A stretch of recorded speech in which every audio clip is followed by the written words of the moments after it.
Is pesky rust and corrosion turning your griddling dreams into a griddling nightmare? Introducing Dr. Griddle Master's professional grade Rust Away Seasoning Mix. Banish griddle rust forever in just 3 easy steps. Step 1. Rub Dr. Griddle Master's professional grade Rust Away Seasoning Mix over the entire griddle surface. Step 2. Let it sit for at least 6 hours. Step 3. Clear off the mix to reveal a perfectly pristine, rust-free griddle. Seriously, this nonsense again? These people don't know what they're talking about. Let me show you how griddle seasoning's really done. All right, before we get started seasoning these griddles, we gotta clear the air on something.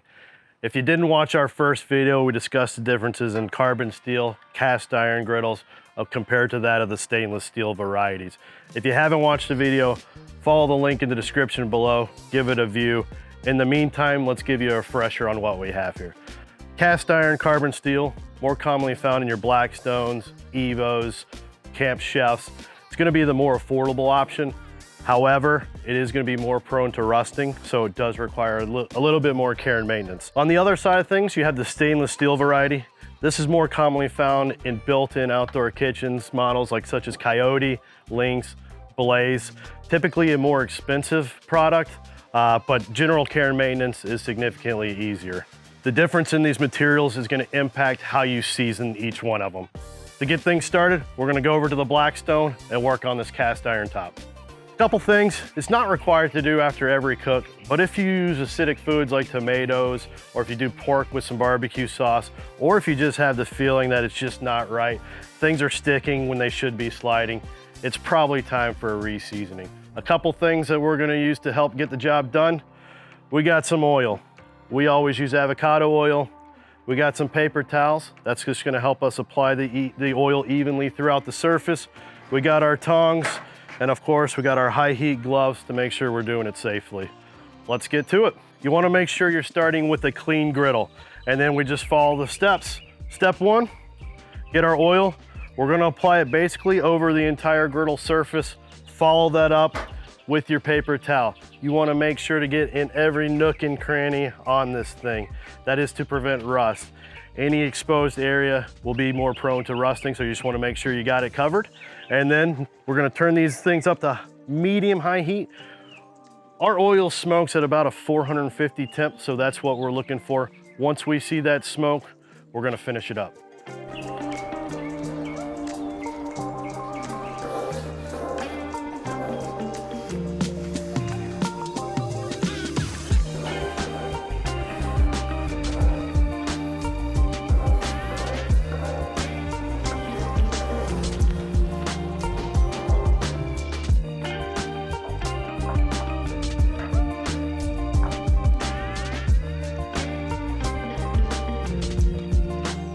All right, as you can see here, we got the smoke going. Next steps, we just wanna grab our tongs. Make sure you got your gloves in place. Grab our tongs, grab our paper towels. As you can see, the smoke's blowing.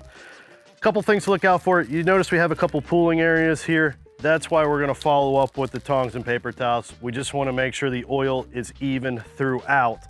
So just pretty simple. We're just gonna go around the entire thing.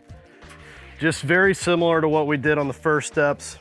We just wanna make sure that oil is nice and even throughout. There's no pooling. If there is, just go through them. Make sure you get everything even out.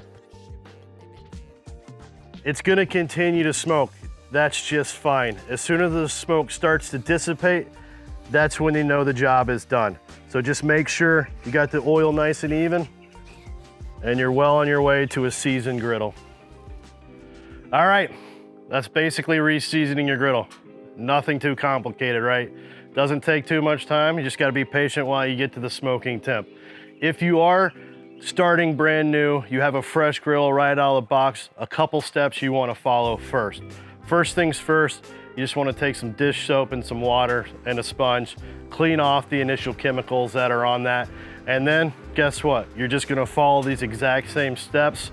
Other than that, you just wanna make sure you repeat it, maybe 3 to 4 times, and then you're gonna be ready to go for that initial cook. Now let's jump over here to the stainless steel griddle, and we're gonna show you how to season this. All right, let's talk about seasoning your stainless steel griddle. It's gonna be a little different than, let's say, our cast iron process. It's not gonna require the amount of layers that you have to undertake with those. That's one of the perks of it. First step, you just wanna get some dish soap, some water, and just clean off the initial chemicals when you get it right out of the pack. But as far as seasoning, you're only gonna need a few things. Got the oil of your choice, we use avocado. Water, that's just gonna help create a little steam on the initial push. Some paper towels, some tongs, and some high heat gloves.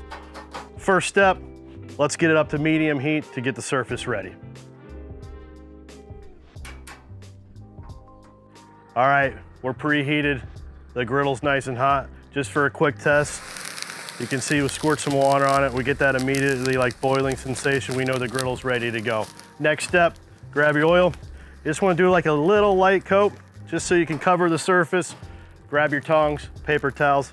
Make sure that's evenly surfaced over here. Just gonna wanna make sure you do it all throughout. You can see this is gonna be nice and ready. If we start to smoking, we know it's gonna be a little bit too hot, so just turn the heat down and adjust accordingly. We got this nice layer of oil on it. Last step, it's the one you've been waiting for. We're gonna throw some bacon on and start cooking.